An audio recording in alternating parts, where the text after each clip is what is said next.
podcast for everyone passionate about landscape photography. I'm Grant Swinburne and I'll be your host on this show, talking to landscape photographers about their motivations, the reasons behind their creative decision making, and what photography means to them. PhD student, writer, photographer, and documentary producer Marie Gardner joins me this week. After completing a degree in film and media at Sunderland University, Marie worked in the media industry before co-founding Lonely Tower Film and Media with her partner. Marie is the author of 3 history books, Sunderland Industrial Giant, Secret Sunderland and Celebrating Sunderland, and has also written widely on the visual practices of photography and video. Her creative journey has always been grounded in storytelling, whether through the written word, film or still images. In this conversation, Marie reflects on her lifelong fascination with photography, tracing its roots back to her first cameras and the pivotal role of her first DSLR in refining her craft. She discusses how landscapes such as the North Pennines and the rugged Sunderland coast have shaped her visual style, while also emphasising the importance of respecting and conserving these natural environments. Beyond the artistic side, Marie speaks candidly about the realities of running a creative business, balancing commercial demands with personal projects. At the heart of her work lies a desire to connect, whether it's with history, people, or the land itself, through imagery that informs, inspires, and preserves memory. I hope you enjoy the show. G'day, Marie. Welcome to Landscape Photography World. Lovely to have you on the show. Thank you for being my guest this week. Thank you for having us, Grant. I'm excited. Oh, so am I. I'm very excited to have a chat to you. Why don't we start with who is Marie Gardner? That's the existential question, isn't it? No, an author, a photographer, a documentary producer, and soon to be a full-time student. Wow. Okay. There's a lot on your plate there. It's a busy time. It's always good to be busy. Let's go back in history a little bit and talk about what made you start photography, and in particular landscape photography. What was it that put the idea in your head that landscape photography was the way to go? I was interested in photography when I was a kid. I had one of those, I don't know if you remember them, the long panoramic film cameras, cheap and nasty camera, but took interestingly landscape long pictures. Yeah, so I had one for a little while. Yeah, I think every kid had one. So I was interested then, but it didn't really continue. And then I was given a camera as a present for my 21st birthday. And it was a sort of bridge camera. So it was nice. I forget the make of it. It was like a Sony or something. Sure. And I started using that quite a lot. And then quickly discovered its limitations and thought there's more that I want to do that I can't do with this bridge camera. And so I saved up and bought a Nikon D90, which is obviously like an intermediate DSLR, as I'm sure everyone knows. And that was great because all of a sudden I had access to all of these lenses and all of the possibilities. And I got really into macro photography, actually. I really enjoyed doing macro photography because it was something that I could do in the house. So I would go into the garden and pick flowers and things and bring them into the house, and I would take close-ups of them. And I was really awful at that for a while. And then as you practice more and more, you get better and you think, oh, maybe I can do some other types of photography. And it went from there, really. And I also like to be outdoors. I like to walk in pretty places, as I'm sure most people do. And so, of course, you take the camera and you start to take photographs while you're walking. And it developed from there. But business-wise, when me and my partner first set up in business, I actually tried wedding photography, which I feel like is maybe a phase that a lot of photographers go through. And then a lot of them quickly discover that I don't want to do wedding photography. It was really stressful. I had some photographer friends that were wedding photographers. I knew when I decided to go into business, wedding photography wasn't going to be a part of it. Yeah, I quickly discovered that wedding photography was not for me. My love of people did not really translate into photography. I didn't want to spend hours and hours herding everybody who were in various stages of inebriation together to get pictures that they're going to have for the rest of their lives, hopefully. So that was not for me. So I quickly left that. But the majority of our sort of business has been writing and documentary. which also then brings in the photography. So it became really useful that I already had these photography skills and I was able to pair them with things like writing for magazine articles and things like that. So I could write about a place, but I could also then take the photographs of that place. And I think that just made a bit of a better package for editors to be able to say, yeah, she can do both. So why not hire her? Yeah, nice. And I guess, was it always something that you saw as being artistic and something creative, or was it more, as you said there, more documentary focused, where you're documenting a place or documenting a town or an area or something, and you just trying to capture the essence of that and show that to people? Or was it about trying to make it something more than that? I think initially it did come out of, I have a love of documentary in whatever form that may be. And I think in terms of the landscapes, it was an extension of that. So I wanted to document place without people, but also still opening up those questions of who lived here? Why does this landscape look like this? What is that ruin? Why is it there? So I think it was more documentary. I've never rejected the artistic label. I don't volunteer it, but I think obviously any kind of photography is a form of art and a form of creativity. It's not how I'd first describe what I do, but I'll accept it gratefully if somebody else says it. I'll be happy to say that. It's definitely artistic as far as I'm concerned. A lot of that comes with both the composition, but also the way that the photography is presented and the art in and of itself around putting together that body of work, for an article, for example, if you're documenting a place. To me, that actually takes quite a bit of creativity to say, okay, these are the things that are actually the essence of this place. Is that something that you focus on in your work particularly?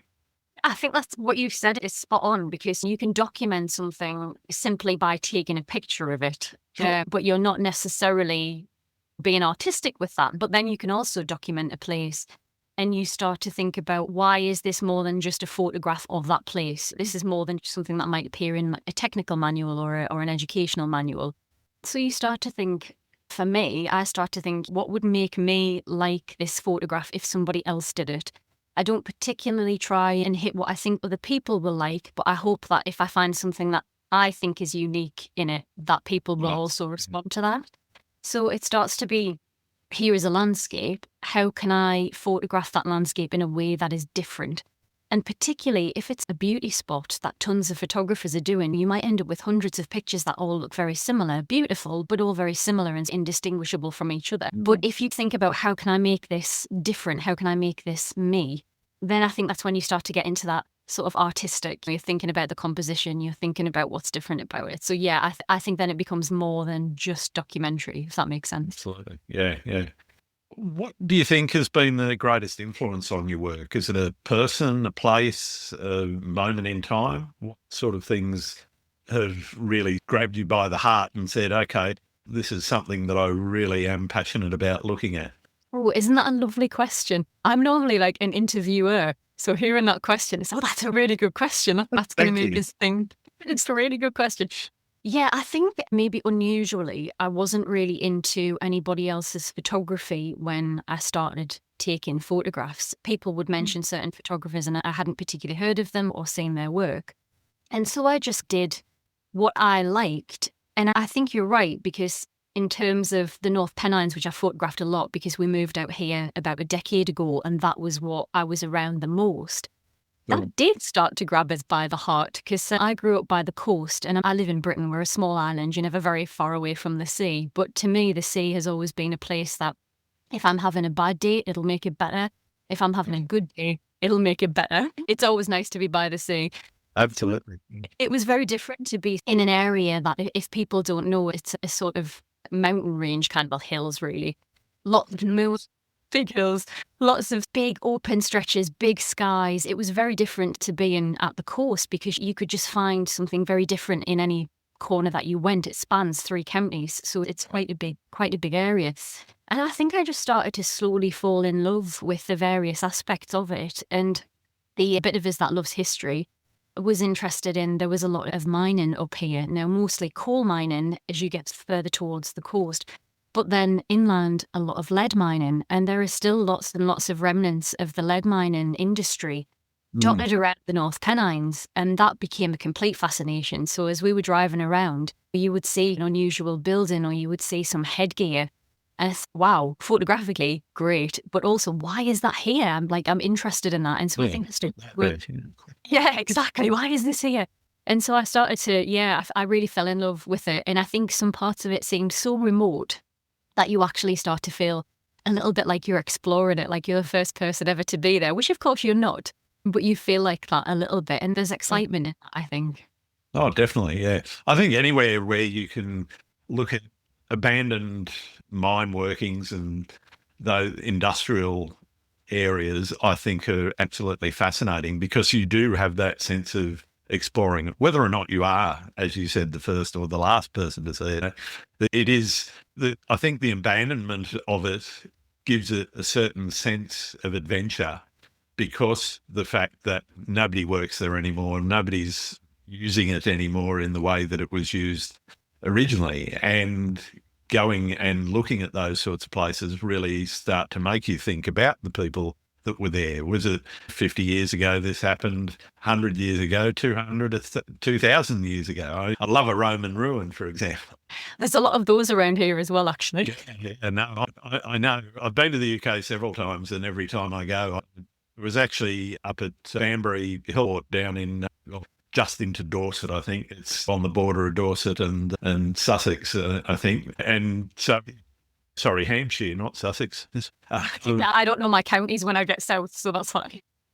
But going and seeing that and thinking, okay, somewhere between 4,000 or 5,000 years ago, somebody's actually got a group of people together and built this hill fort, these concentric rings around a hill of ditches and embankments. And I just find that sort of stuff fascinating. Why were they there? Why did they choose that spot? And what was the purpose of those places that they existed in before? I think in many ways, sort of history is inconceivable, isn't it, in some ways? So you can know and understand the history from books or from being told. But I think there's something about when you go to the landscape and it's around you and it's tangible, you can that in such the scale of it, you can actually feel on a Roman ruin, you can feel a piece of wall, and you can say some bloke 2,000 years ago or woman 2,000 years ago had leant against that piece of wall or put a bit of graffiti on it or whatever. And you become part of the story for having been there. Yeah. I just find that sort of stuff absolutely fascinating. Yeah, me too. I'm interested, do you have goals in your photography? I guess a bit obvious that you probably do, because if you're doing photography for an article, you've got a purpose and you've got to go and capture that area for what it is. But do you have a process for setting yourself goals around, if you say need to do an article, where are you going to go and how am I going to work out how to capture both the words and the images that I need for that? How do you go about setting yourself those goals, and how do you go about achieving them? I'm probably going to contradict myself several times here, because in some respects, I don't have goals with a lot of the photography that I do. It's one of the few areas of work that I've managed to keep for my enjoyment and pleasure that doesn't get ruined by having to do stuff for other people, which is really nice. But on the other hand, the times when it is work and I'm doing things for magazines and stuff like that, yeah, there's thought in that. But often it's places that I know quite well anyway. And so it becomes like a natural extension of, I know what I'm going to write about. And so I need pictures to demonstrate those words. And so it's not a huge thought process. But I think in personal goals, I try and have a different goal every year at work. And one year it was to try and get work for magazines, which I did, which I was very happy about. No. And then last year it was, I would love to produce something that is purely photographic that people can have to buy. And that ended up being the Transporter Bridge in Middlesbrough. I'd been documenting that for no reason for a decade. And I thought it's time that I turned this into something. So why not turn that into a zine? And so I did that last year, and it was really popular. And you think, why do people want my pictures over 10 years of this random kind of transporter bridge in Middlesbrough that doesn't even work anymore? But people have like real connections with these things. And it might be somebody who just loves photography. It might be somebody who's very kind and likes your work. So they just want to support you, which is lovely. Yeah. Or it might be somebody who's got like a real passion for bridges. And there are lots of people like that out there who have really niche interests. And it's like you just happen to hit their particular niche. Even that particular bridge, I think I remember seeing either a documentary or some kind of thing about it. This was probably 10, 15 years ago when I saw it. And I know the bridge you're talking about, and it's a bizarre structure too. And so I think there's probably fans just of that bridge. Very niche. Yeah, totally. It reminds me of, what is that thing in RoboCop with the big legs? It's like from RoboCop or from Star Wars or something. And I don't know if you know this, but there is actually a bit of a funny story attached to it. So there was a program many years ago when I was young called Our Vida Same Pet, Yep. which was a lot of Newcastle actors. Jimmy now. Exactly, yeah. So Kevin, oh God, I can't remember his name, but yes, that. And one of the episodes was where they dismantle the transporter bridge in Middlesbrough. And they take it to, I think, Arizona or something to put it across the cliff there, to transport people across the cliff. And it was apparently so convincing, the sort of rudimentary special effects from the 90s or whatever it was, or the 80s even, that people wrote in TV station and said, is this real? I can't believe they've sold our bridge. And they honestly thought that the transporter bridge had gone to Arizona, which obviously it has not, because I photographed it. So it's Sorry, we went off on a tangent about We bridges did, there. sorry. We were talking about goals and goal setting, and you were saying you've basically put this body of work together, photographing it over 10 years. And I really applaud that sort of commitment, because it is the sort of thing that does get people that are interested in some of those niche areas quite excited, because they see it over time, whether it's decaying, whether it's being maintained, whatever. And I think seeing something over time is, again, more than just artistic. It's actually creating a historical record of that piece of architecture, or that in this case, the bridge. And for me, it's really interesting hearing about why people do that and how you pulled that together. Yeah, I did a similar thing with the second zine that I did, which was documenting the ruins of the North Pennines. So a lot of lead mining ruins, but also old farmhouses and things like that. And again, you've hit the nail on the head, really, because for me, the fascination in continuously photographing even the same structures across the seasons, across the years, it is very much a documentation of the passage of time.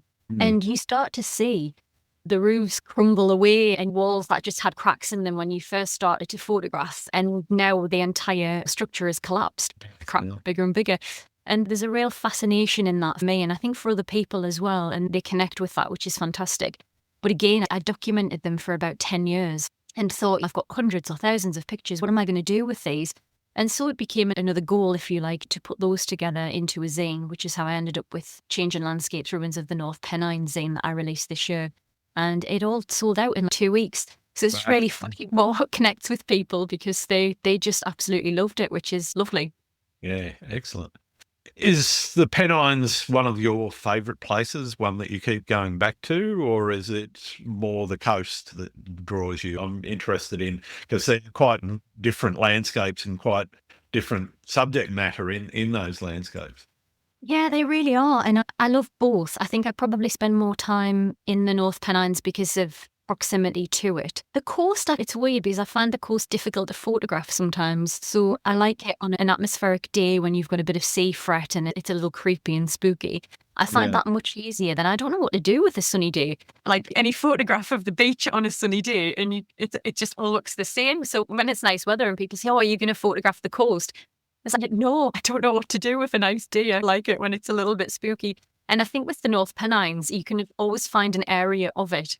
Even in the summer, you can go up to the tops and it will be bitterly cold, but there'll be something different about it. There'll be frost, or there'll be mist, or there'll be interesting wildlife depending on the time of year.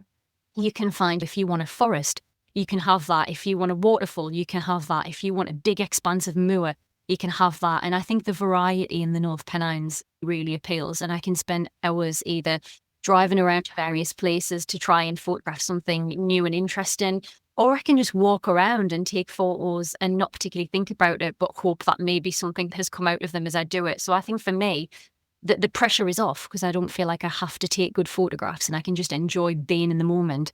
But also because of the nature of how it looks, I probably will get a nice photograph out of it, which is great. That's marvelous. You mentioned trying to find unique subject matter or unique images.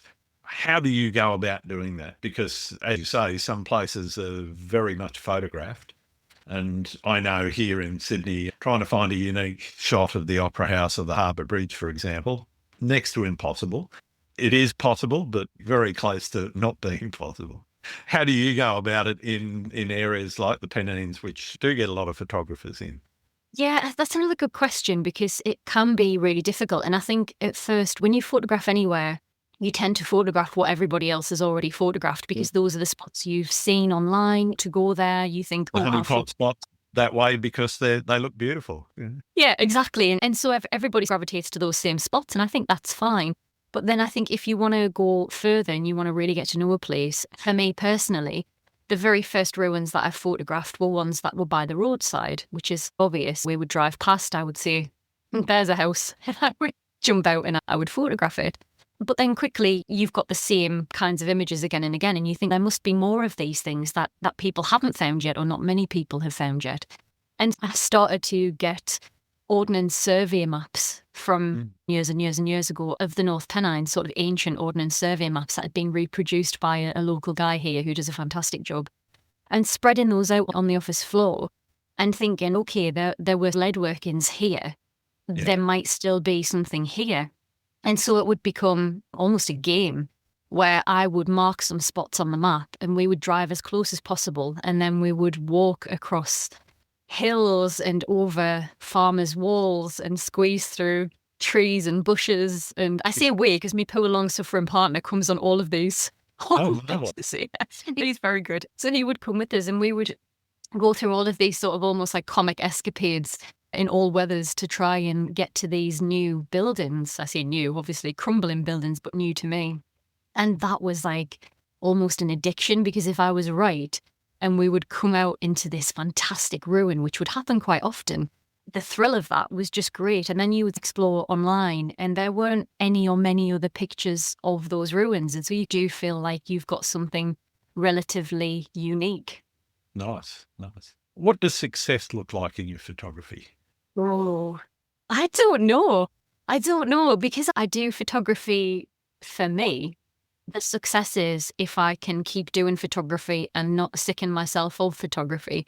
And actually on that, so I mentioned that I got a D90 early on. That gravitated to D800 when I got better at photography and needed something better. After that, it started to become a chore. I would find that carrying the heavy camera and all of the lenses and thinking, I've got to change lenses. It started to become a chore. And I thought, that's not what I want really. And so I picked up a little Canon PowerShot, the 1X Mark III or something like that, which has got great capability, but it is this big. It's built like a tank, but it's tiny. That changed everything. I started to take it everywhere. I started to photograph lots again. And so in some ways for me, that was a success because I'd managed to reinvigorate my love and desire to do photography, which had waned a little bit with the effort of having to take stuff with us because I was getting a sore shoulder, a sore neck. I was tired. I couldn't be bothered, which sounds terrible, but this little camera changed everything. And what's even better is I think because of the ease of it, I started to take photographs that I knew I wouldn't have taken if I had the D800 with us. I started to walk the streets of East Coast Durham and document those, which I wouldn't have done with a big camera because chances are you get confronted because you look like you're doing something. Professional photographer, yeah. And yeah. And sometimes, understandably, in certain areas, people don't like that. They think, what are you up to, kind of thing. And I totally get that. But I think having the smaller camera, it just takes away those potential sort of suspicions and confrontations, which again makes you use it more because you're not worried about bringing out this little camera to do things. And so I think that for me was a success, if that's not a cheap way to get out of the question. No, it's definitely not. Everybody has different motivations and everybody has different ideas about it. For some people, it's commercial success. For others, it's personal gratification out of creating an image they like. And, I'm just fascinated by the various things that motivate people and why they do what they do and why they choose to do things in certain ways. I think that's really interesting what you were talking about, moving to the little point and shoot. It also proves that it's not the gear that matters, and it really is the photographic eye that you have and the ideas that you have around composition and the compositions you choose. And also, to be honest, I've actually got 3 or 4 of the old power shots sitting on the shelf behind me. And you're quite right. They're built like a tank and they just work, and they produce lovely colours as well, which is something that why Canon, I think, has been as successful as they have. Their sensors actually create nice colours. But I think using that kind of gear makes a big difference, as you said, particularly if you're doing things like street photography and so forth, where you're actually able to be a bit less noticeable.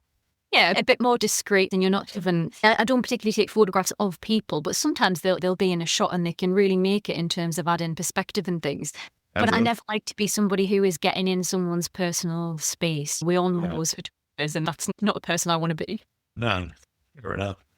I'm interested in, do you see the use of your photography in particular landscapes and around things like the transporter bridge, that people start to look at those images as part of an effort to help conserve some of those areas?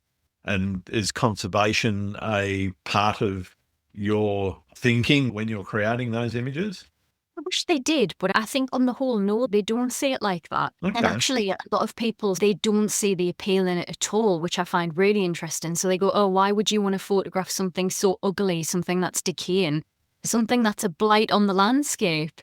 And it's funny because, like, obviously, it's their opinion and they're entitled to it, but it couldn't be more different from how I feel about it, because I think these things often add interest to the landscape. Totally. Yeah. And I think it's funny because I suppose maybe a lot of us go through this in the early days, particularly with landscape photography, if that's what you're interested in, where you think you have to photograph something pretty because that's what landscapes are. That's what people want. They want to go, oh, look, here's a lovely shot of whatever.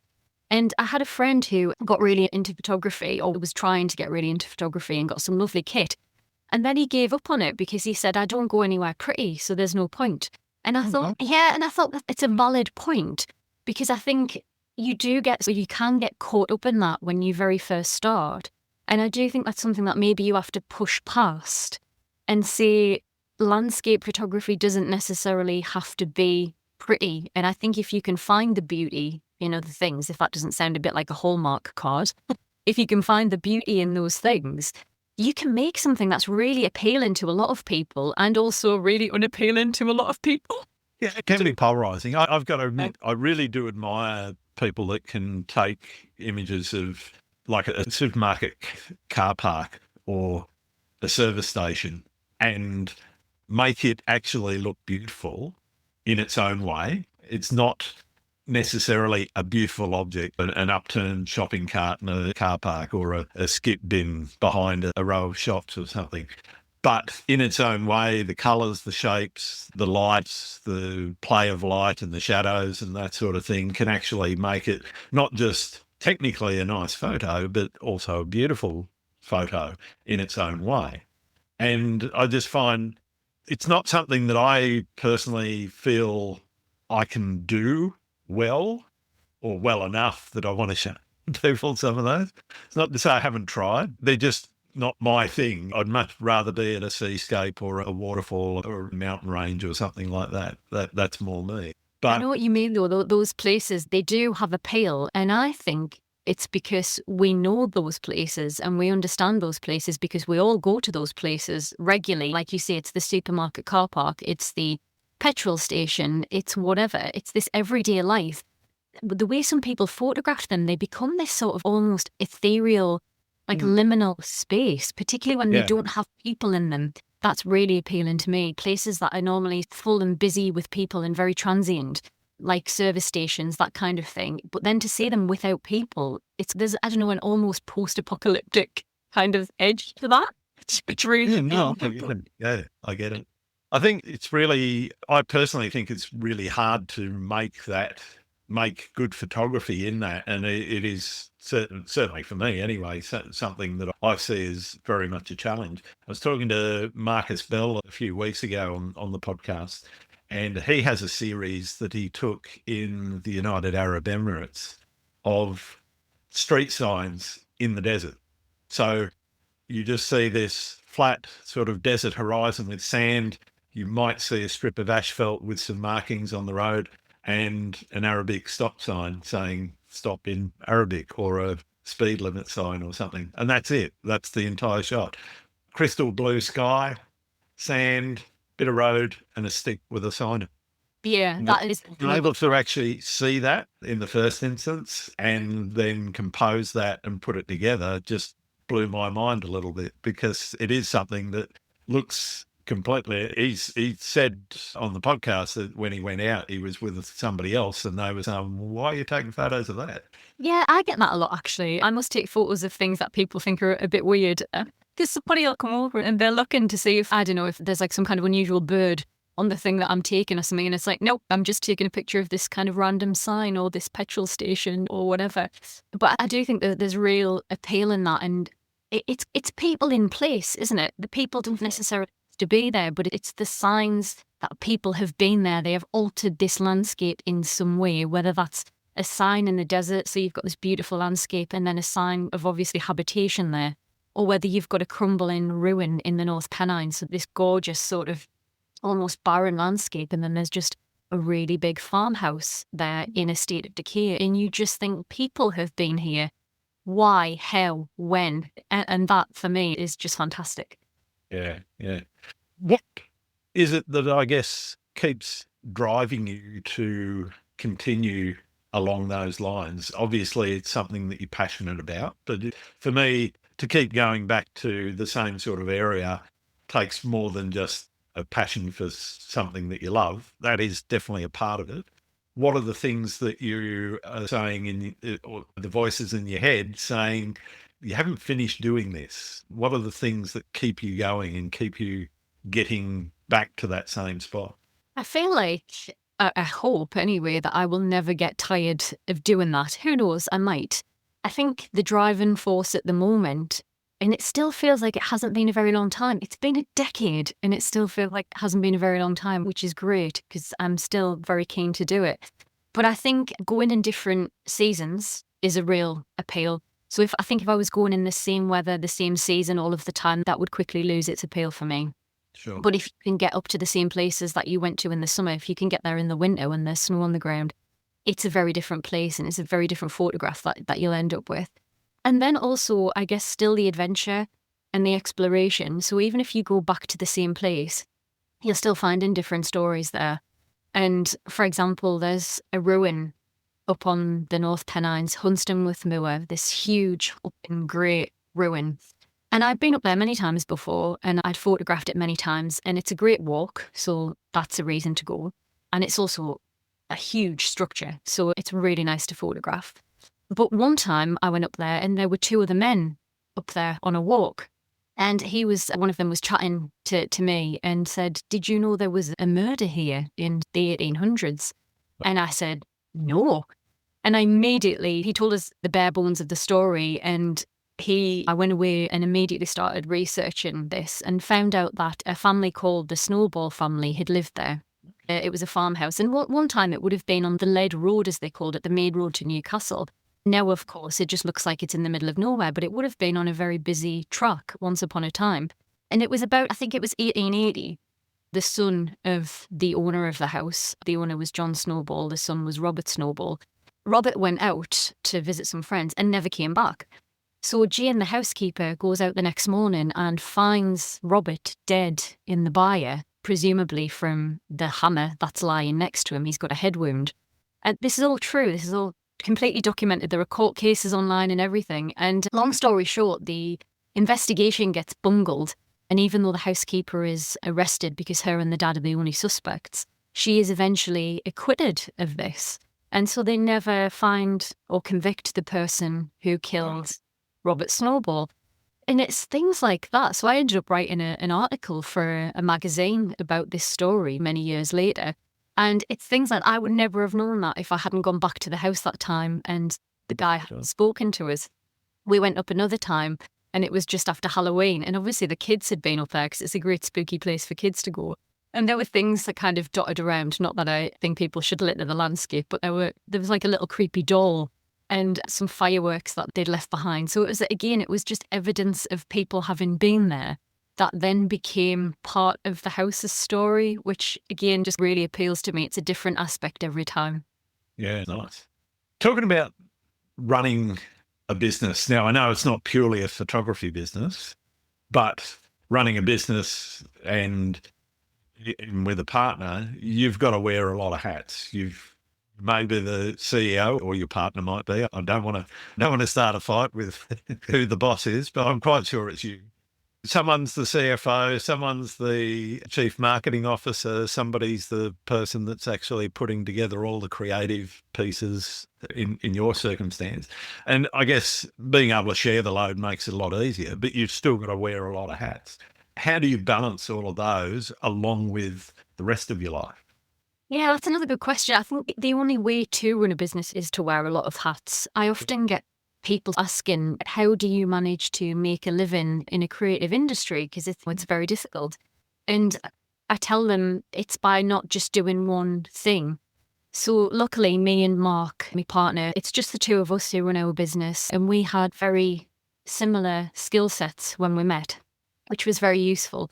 And when we started up the business, we managed to amalgamate all of those skills into something that could produce outputs that people wanted to pay for. So that was documentary films, occasional photography of things, writing, articles, history books, that kind of thing. So it's doing many things, and I think having many skills, which you have to obviously build up over time. And it's the combination of all of that makes it work, I think, because we both work very hard, but we also love what we do. And so in terms of when you said, how do you balance that with the rest of your life? I suppose we don't, which is not what I would always recommend. We don't, because we absolutely love what we do. So we do find that if we decide we'll have a holiday, and I put it in inverted commas because it's never a holiday. It's always, we're going to film this. Yeah. And so it becomes, there's this bit of history in this place, so we might be able to turn that into a project. No. So I think it's always there, but in a positive way. And we've got an office that we work from home, which is what I'm in now. And I think if you can as well, having that separate room in the house is quite a healthy thing, because in some ways you can shut the door on that. So we're always very keen to not just have laptops and work in different parts of the house and feel like we were never disconnecting and having home life and work life. So as much as it does, it bleeds into everything, which we're both okay with. We're also keen not to let it completely dominate. And I think that's a symbolic shutting the door on something. If we're having some time off or we're having a weekend off, I think that really helps if someone can manage it. Yeah, I think that's a very healthy attitude to have, is that you have to have somewhere where you can just, as you say, shut the door on it. And I'm not at work right now. Not that work is ever a place. Yeah, the thing is as well, you probably know this, because if you've got an office at home and you work from home, there's an adjustment period that everybody else has to make, particularly prior to the pandemic when working from home wasn't the norm, where they just think, Mark and Maria in the house all day will pop over for a coffee.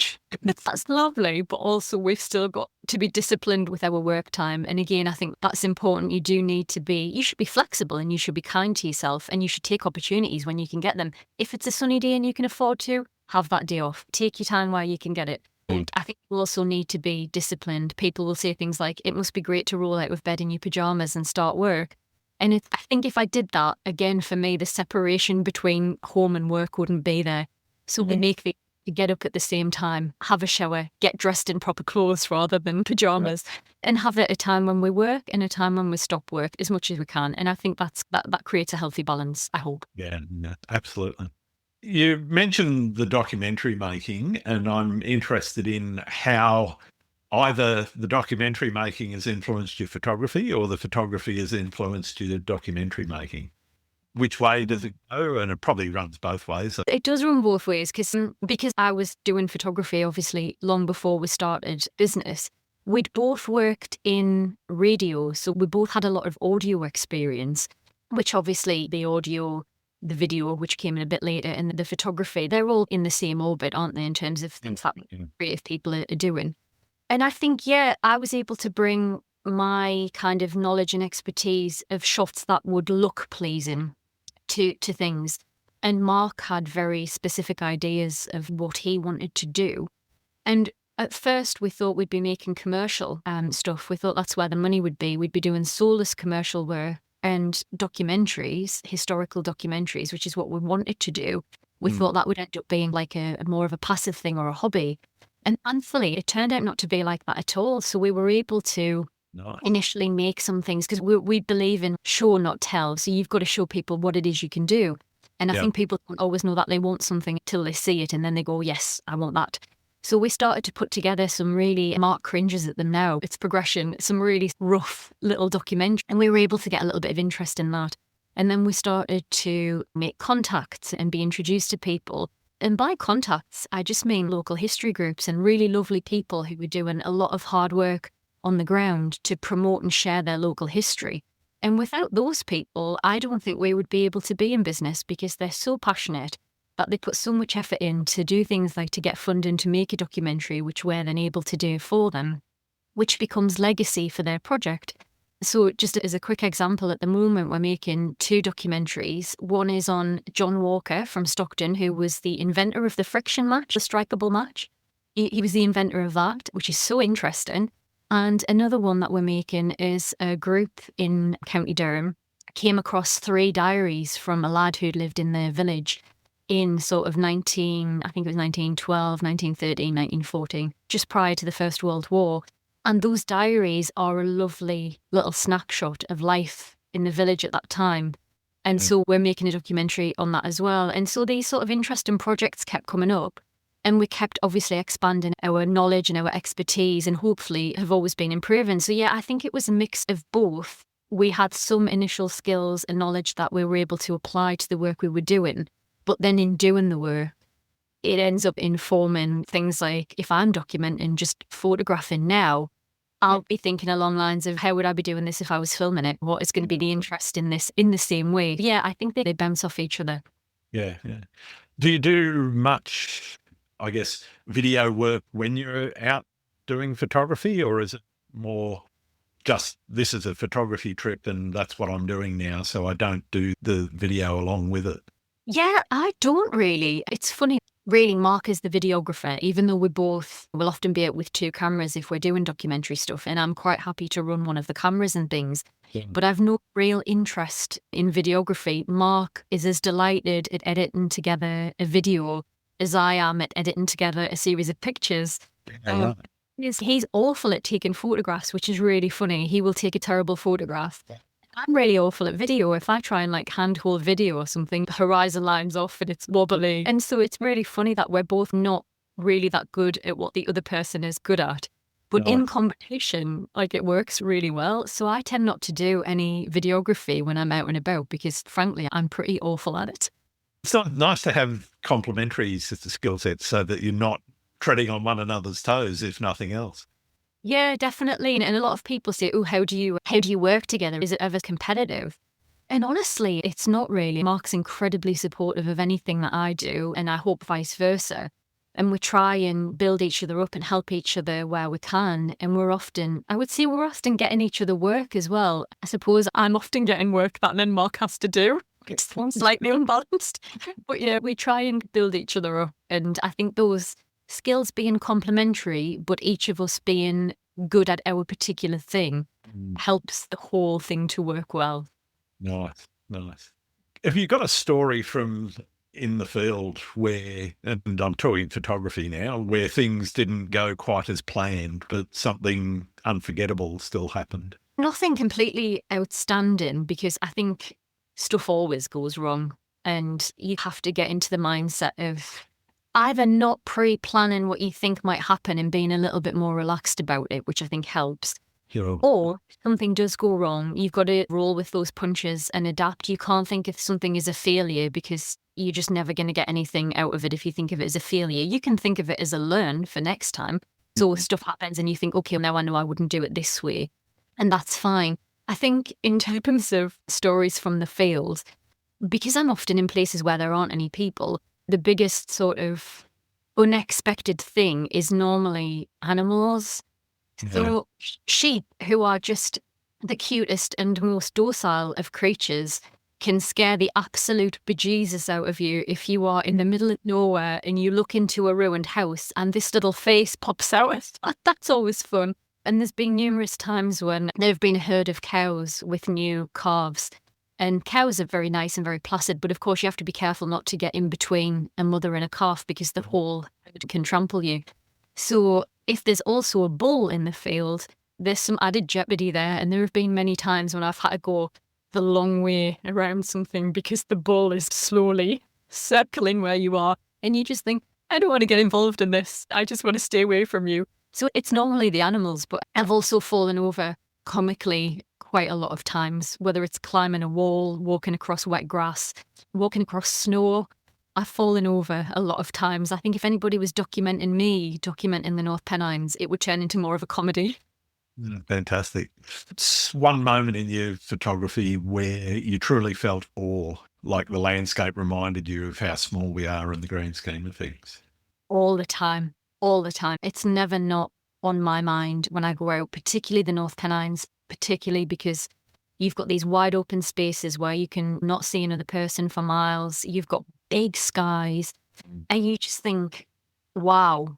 In some ways you feel very insignificant, but then in some ways I think that's reassuring because it puts things into perspective. You can be very stressed out, you can have a lot going on, and you can get out there into these incredibly beautiful spaces, and particularly when you see ruins and things and you think about all the people who've gone before and the stories, and it's like you are just a small part of this story, which is both terrifying but also awe-inducing and I think a little bit reassuring. But I'm here, one day I won't be here and somebody else will be documenting maybe my part in the story. Yeah, it's always there, I think. That's nice.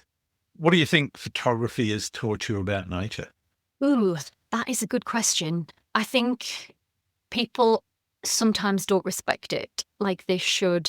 I've noticed that particularly since the pandemic, the way that the North Pennines has been destroyed in places and littered in places is awful.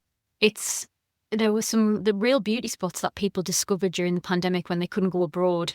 And I think a lot of people in their mind started to treat those places like they were like Disneyland. They treated them like a park where they could just go and have fun and not think about the consequences and leave behind a lot of debris. I think that mindset is often, I don't want to say not the person's fault, because we all should have some kind of understanding and culpability for what we do. Absolutely. But I also think we're perhaps not teaching people why these places are so important and why it's important to respect and preserve them and not damage them. And there were many stories from 2020 onwards of dogs off leads that had attacked sheep and killed them. There were lots of burnt out places where people had those barbecues that are disposable and they just left them there. There was litter everywhere. They had to paint new lines on the roads to stop people from parking and destroying the verges. And it's all of that kind of stuff. And you have to remember that there are little villages in all of these places as well. This is somebody's home. This is where they live. This is where they work.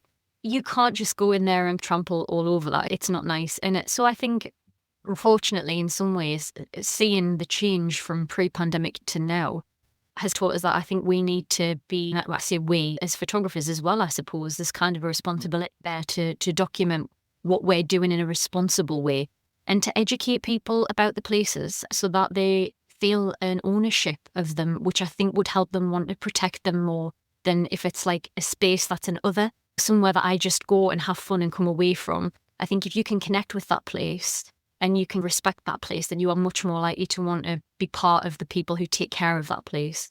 Yeah, absolutely. I think it's always a challenge, particularly in these days of social media, where not geotagging is a great thing for places that are remote or may have delicate ecosystems. But I think also beyond that, actually doing more active work around that message of conservation can actually start to change people's ideas around getting out into nature and what they should or shouldn't be doing as well. and educating people is an absolutely fantastic way of doing that. I think more photographers should do that. I don't do a lot of photography in places where there isn't already a lot of foot traffic. So I'm less inclined to worry about if I'm at Bondi Beach, where there's going to be, after I'm there at 6 a.m. in the morning, there's going to be 500,000 people down there at the beach. I'm not too worried about that because the council and whoever's looking after that. But if I'm at a waterfall out in somewhere a little bit more remote, I'm not going to tell you where it is, at least not exactly. General area I might. But I'm also going to say something about if you're going to visit these sorts of locations, then you've got to actually do something a little bit more than just turn up, drop your beer cans or whatever around the place and leave it in a mess. Yeah, I think in some ways as well, we're sometimes a little responsible for making these places so appealing because people can see a photograph and they can say, oh, I want to go there. And of course, we're in this kind of age of, I don't know, Instagramification, where everybody wants to bob to the local beauty spot just to get a picture or a video for their Instagram or their TikTok. And you think that there's a responsibility there for the people who are showing off these places and documenting them to say, look, this is the appropriate way to behave. And you don't want to be scolding, because nobody like that responds to it, but you just want to say, look, we all enjoy these places for a reason, so let's keep them in a way that people can continue to enjoy them going forward. I'm interested in when people come back from their photography trips, whether they're straight into editing, they leave it for a while. Is it days, months, weeks? What's your sort of practice? Are you straight into an edit after you get back from a trip? I would love to be straight into an edit. That's my preference. But normally when I come back from somewhere, such a lot of work has built up in the meantime that I often can't get back to it. And as a consequence, particularly this year, which has been very busy, there are several kind of folders of photographs sitting there going, hey, when are you going to get to us? We're here in raw format. Just please do something with us. And I'll try and do one or two so that I can get them out on social media and things, just to see I've done something with some of them. But actually getting into them properly can take months now, which is not my preference. Okay. I'm also interested in the process that people go through. Are you spending minutes, hours, days, weeks on an image, on a single image?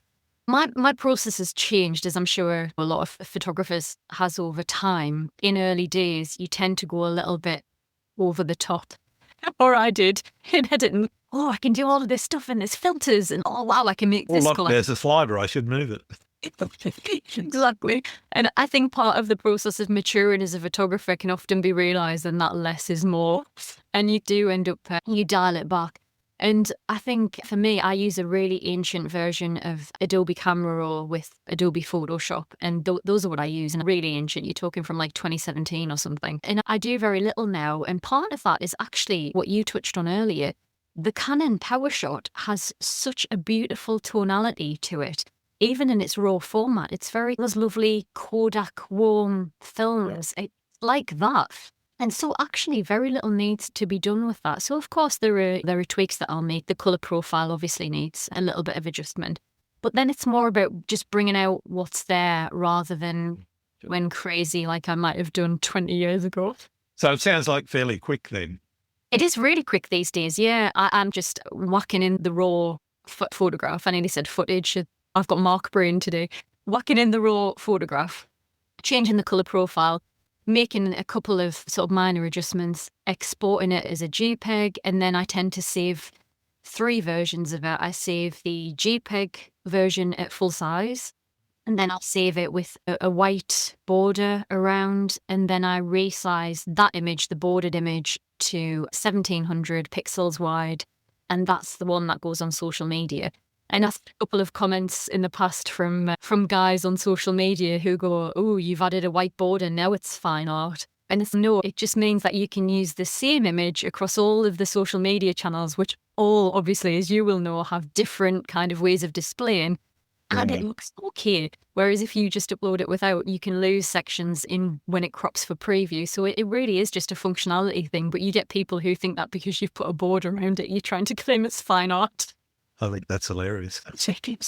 Speaking of fine art, do you print any of your work? And if so, how much and how do you go about it? Do you know, typically I don't, because it's just not cost effective. And particularly postage in the UK now is really not cost effective. So I can just about get away with making the zines work if I buy them in big blocks of 100. But with prints, because it's a more sort of bespoke thing, you're left with either having to have lots of them that you've got to store and then obviously sell, or you're doing like a print on demand thing where some third party site is taking 75% of what you earn from it. And it just becomes, actually, I've got better things to do with my time than that. But occasionally, so for example, I think it was last year, I had a business approach who'd seen some photographs on Instagram that kind of relate to their business in terms of the locality that I'd been photographing in. And she'd said, would you consider making some prints for our new offices? And so I went down there, I had a look. And so I did that. That was worth doing. And for that, I just used a local printer where I could pick up the images and then I framed them myself and did all of that. So it was a lot of work, but occasionally I will do that because it's worth it. But I think in terms of putting prints out there for people to buy, I don't know how other photographers find it. I've heard that people are struggling more to sell prints. I think that's just probably something that I can't get into. Yeah, I've got to admit, print sales have virtually dried up. I still have my website where you can buy prints, but it's very rare that they sell much now. I think the current economic times, as well as things like the pandemic, I've made a few sales during the pandemic because I think people were just looking for outlets of expression or whatever. But since then, yeah, things have dried up quite a bit for me. I know that personally. I don't know. I know that there are still people out there that are making some money out of prints, but I think you, as you said earlier on, when we were talking about how you structured your business, you've got to have a few more strings to your bow to be able to make a living. Yeah, and I think you have to be realistic with yourself as well. And I think quite often we can go, this is worth X amount of money, and so that's what I'll sell it for. And no doubt it probably is worth that amount of money because it's your time, your skill, your expertise, the print costs, all of that kind of stuff. But it's also got to balance with what people will pay for that thing. And that's not to say sell yourself short. You could have a bunch of prints that you're trying to sell and they're at a perfectly reasonable price for you, but people will just never buy them. And so I think it's that balance. Yeah. I think having different options for people makes a difference as well. But yeah, even saying that, it is tough to make a living out of printing. And I think particularly as well, I don't know if you've noticed this, but I've noticed when I've gone into shops and things, and particularly gift shops, they'll have AI generated images now that they're selling and that people seem to be really into, which I've made my feelings about it online perfectly clear, so I won't start ranting. But I just think why try to compete with that anyway? If people want that kind of thing, they're going to buy it and there's no point in fighting against that. But I think we just have to stay true to our own principles. Definitely. I'm with you on that. How do you deal with times when inspiration is a bit lacking and you're hitting a creative wall and you're thinking, okay, I don't really want to do this anymore, or I don't want to do this now? How do you deal with that, and how do you get around that creative block that's stopping you from doing what you want to do? I think most people get creative block, don't they? Particularly if what they enjoy doing is also their work. And so it can, like we were saying earlier, it can start to feel like a chore. For me, even though it's really difficult to do, I think don't force it. There are times when if I'm writing, and obviously I know this is about photography, but similar thing, if I'm writing, I'll try and it's just not coming, or I'll write something that I think is really awful. But if I leave it alone for a bit and then I come back to it, I'm great at this again, everything's fine. So I do encourage people not to keep pushing themselves into a place where they hate what they're doing. And it's the same with photography, really. I think if you force yourself to go out with your camera and you force yourself to take pictures, you're actually just punishing yourself, because this is obviously something that you enjoy doing generally. You like doing it or you wouldn't do it.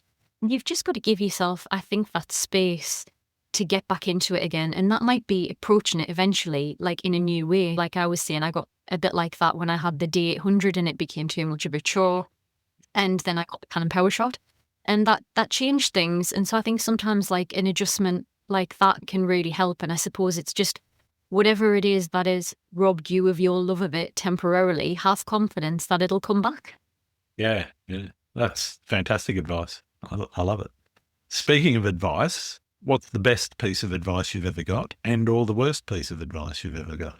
Oh, I don't know. I get unwanted advice all the time online, so it's difficult to choose the worst advice. White borders around your photos? Dang, that's the best advice, obviously. I actually have had people save my photograph and crop it to a point where they think it's better and then resend it to us. And it's like, don't do that. Please don't do that. Yeah. I'm the same. I posted one, I think it was a waterfall or something, and then somebody replied with a post of it duplicated. So it was kind of like the Rorschach effect butterfly look. And it was kind of like, can you not, please? Because they said, also it looks great like this. And I said, I don't think it does, actually. Otherwise, I might have done that myself. Yeah, you might have thought of that genius movie. It's difficult though, isn't it? Because slightly sidetracking on the question, which I promise I'll come back to. You're right. So it's a weird industry we're in where people do that because there aren't many other jobs that I can think of where somebody would go, look, I've improved on that. You hire a plumber to come and put a radiator on the wall and fix it and everything. And then somebody's calling the plumber like 10 minutes later and saying, no, you did an all right job, but actually I've made it better. And The plumber would just be like, okay, you have that leak. That's up to you. But it is really weird where people think that they can do this particular thing better than you can, but won't actually just do it themselves. I think the best advice, and I don't know whether I've got this from somebody in particular or whether it's just a general thing that people have said that I've absorbed, I think just do stuff for you. Try and put out of your head how other people might respond to it, what they might think about your work. Try and put that in the back of your mind and don't try to pursue something that you think will be what other people want. Do what interests you, photograph what interests you, and photograph what's around you. I think sometimes, a bit like I was saying with my friend earlier, you can get into this mind trap of thinking, I've got to photograph this specific type of thing or I'll never get anywhere. And I think actually what people respond to is authenticity. So if you're doing what you enjoy and you're enthusing about that and you're producing work, it doesn't have to be technically perfect. People will respond to it and they'll say, wow, I love that. Do you have any more of that? And they will, and you'll build an audience. Sounds like a terrible phrase because it's not about that. It's about connecting with people. But I think people get obsessed with building an audience, don't they? And and you have to pivot away from that and think, if I connect with people, the audience will build itself, and try not to think about it in those terms. Yeah. We touched a little bit on this question. I'm interested, though, in what people think is photography's place in society, and in particular, what the future holds for photography. Oh, that's a big question, isn't it? And probably not one I can answer in any kind of meaningful way. But I think even in the sort of 20 years or so that I've been dabbling in photography, there have been a lot of changes. And I think you can't really fight that and you have to roll with it. But I don't think that means you have to lose the core of what you do. Yeah. So that's, again, coming back to AI, I'll sicken myself of talking about AI. People think that because everyone's obsessed with it, oh, I must do that, I have to do that. And it's, you don't have to do that, in the same way that there is still a lot of film photographers. They didn't go, I must go to digital. There is still film photographers and there's still a place for film photography. Yeah. There's a place for digital photography. There's a place for AI. It's just that place is in the bin and nobody's realised that yet. I'll stop ranting on about AI, I really will. No, that's totally fine. I think it's like everybody, because of the accessibility of phones and things and cameras being so good now, photography and videography, they've both become really accessible, which I think is fantastic.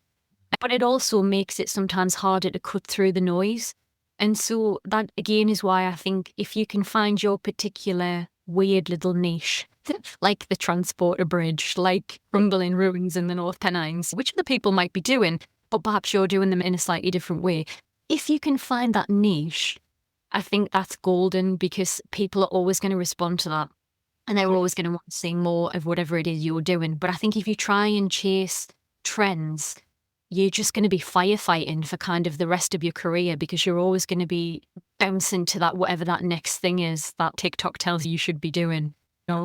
So as for its place, I don't know. I suspect because it's rocketing up in terms of what everyone's doing, and we're oversaturated with photography, we're oversaturated with videography, and we're oversaturated with AI. I think that will reach a pinnacle at some point and it'll settle down, and there'll always be a lot of it. but I think we'll each kind of find our place in our community within that, and those will continue, hopefully, to thrive. Sounds wonderful. I've made it sound like a utopia. It'll probably be true. I like the sound of that future. Well, we have to make our own, don't we? We have to make our own. Absolutely. This is the thing, is that the future is entirely up to us to create. And I think it's interesting. I've had a few people on the podcast say that they have no idea what the future will hold. And I've said to them afterwards, I won't embarrass people in the actual podcast. I've said to them afterwards, I think the future's entirely up to us, and it might only take 2 or 3 people to do something to create a movement. I was talking to Blake Rudis last week, and one of the things he brought up was that throughout history, there's been these art movements. And I think we're in the middle or the beginning, I'm not sure exactly where, of an AI art movement. And I don't want to call it a digital photography movement because that's probably a little bit too broad.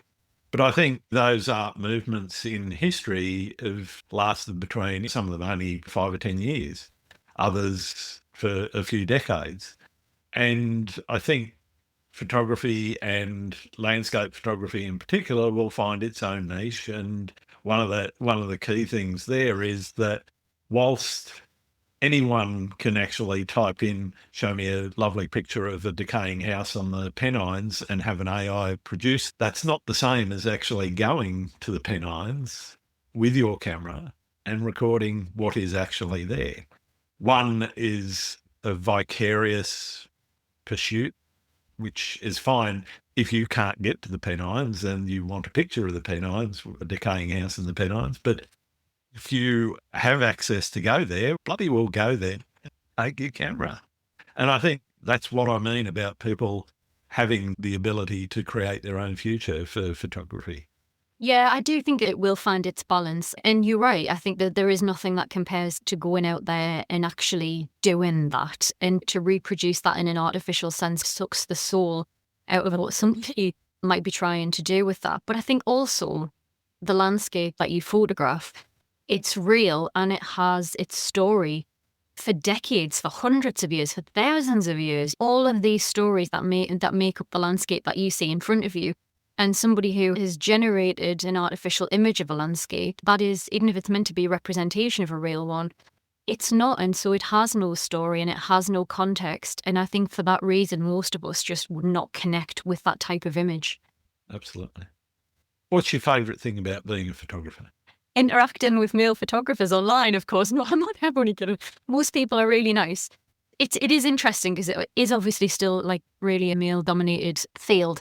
So I think I really enjoy seeing the work of other women photographers. That's really great. There's a fantastic group on Facebook called She Clicks, which is all women photographers.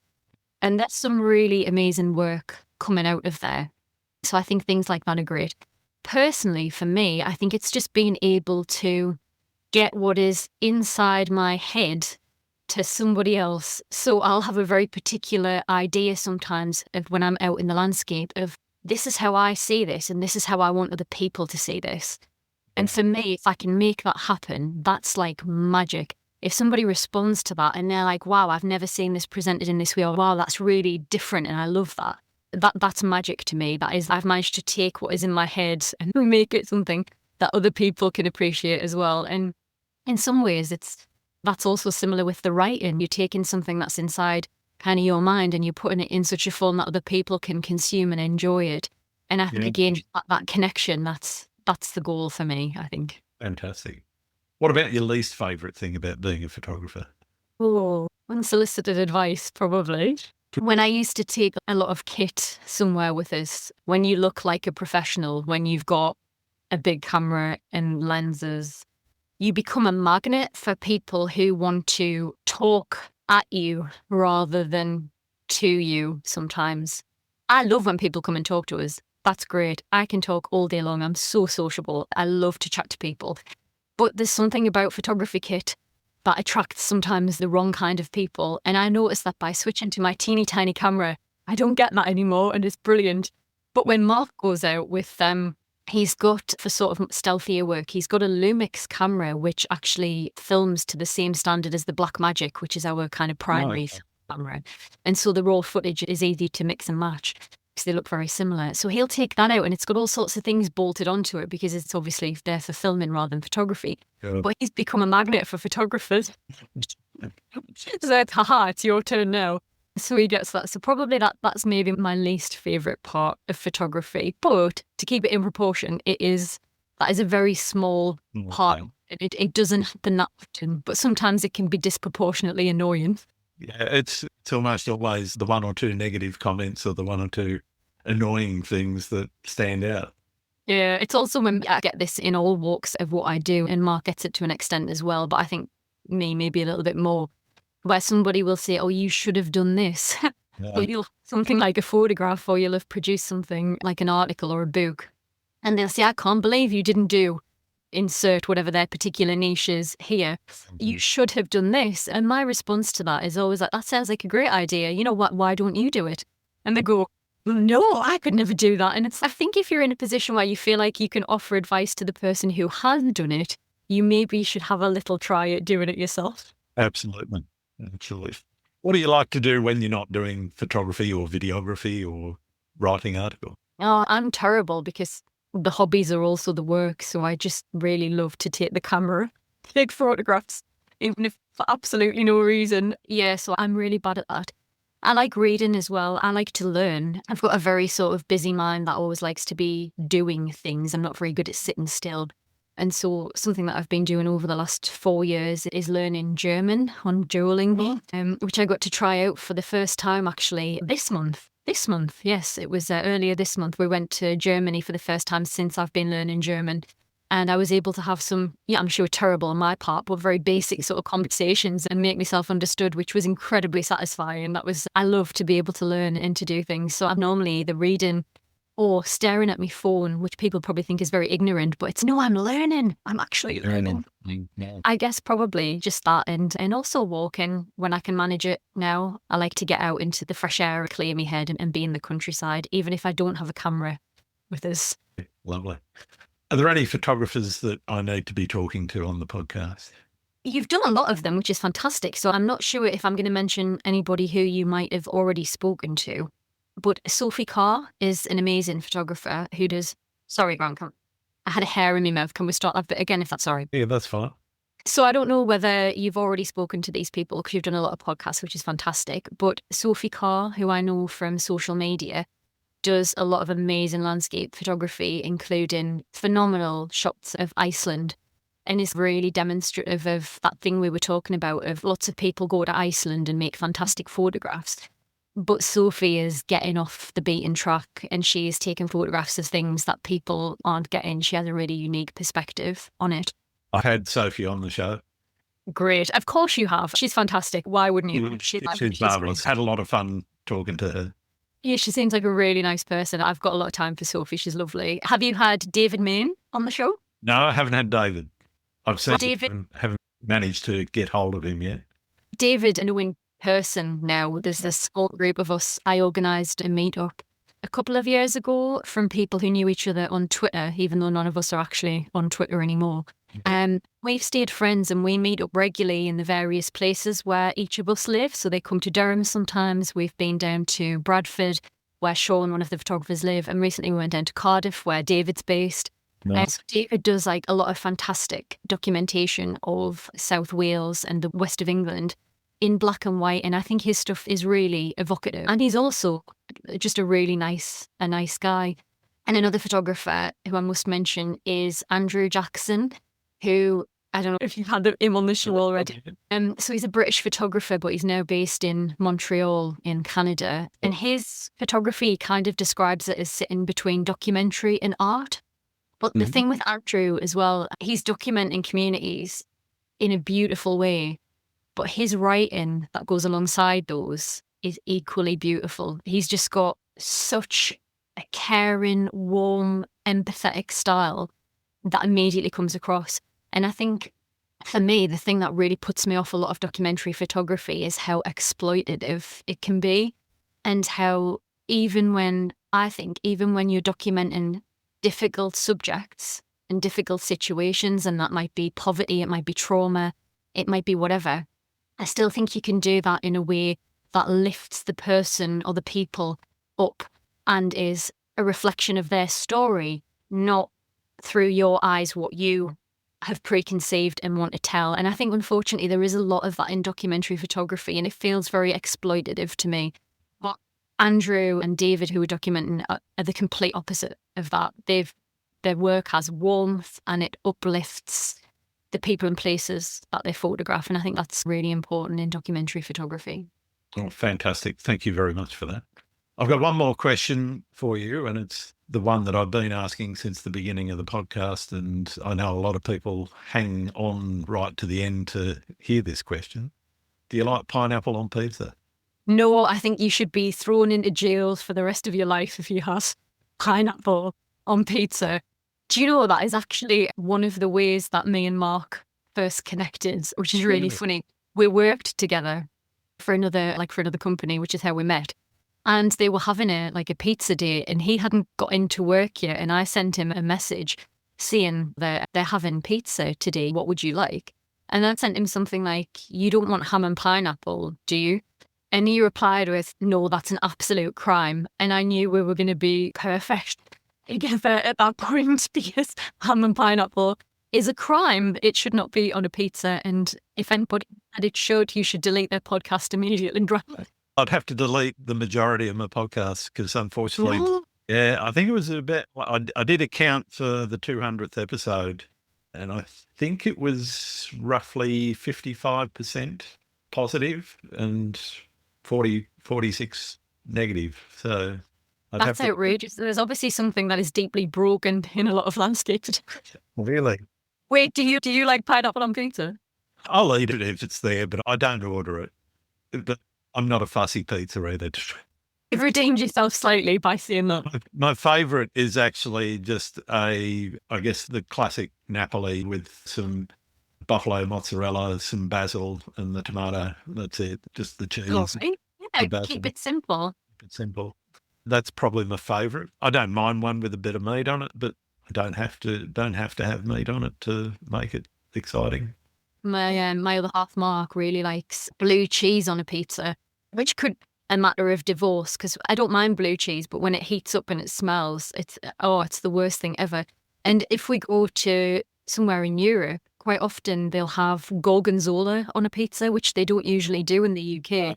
And he'll always order that, and it's like a cartoon, like Charlie Brown with the lines coming off. It's like that. I have to move the chair away from. I'd love to see that. Thank you very much for being on the show. It's been absolutely marvellous meeting you and spending some time getting to know you a little bit better. Where can people find your work?